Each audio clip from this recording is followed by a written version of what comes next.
So, nag-crave ako ng biko. Ayan.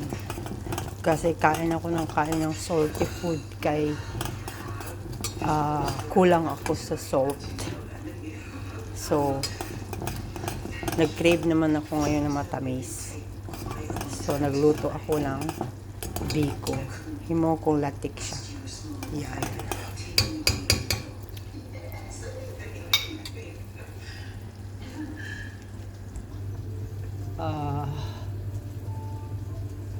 Tapol.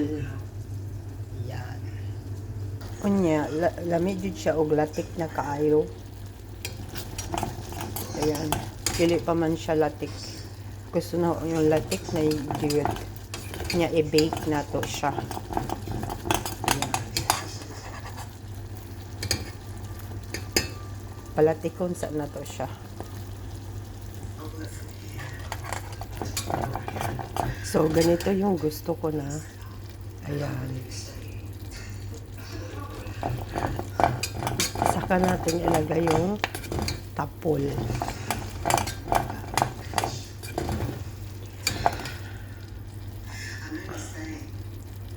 Konti pa.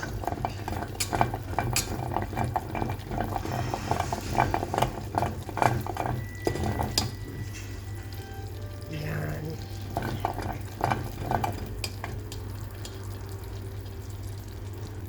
So, ito yung gusto ko na consistency.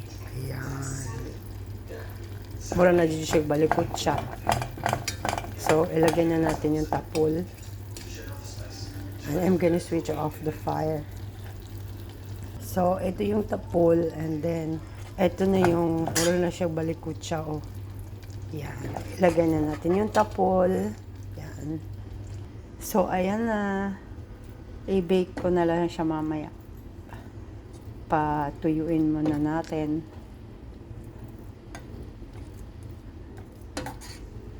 Yan.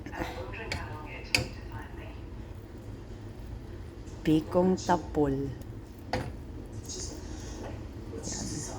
I-bake natin siya mamaya.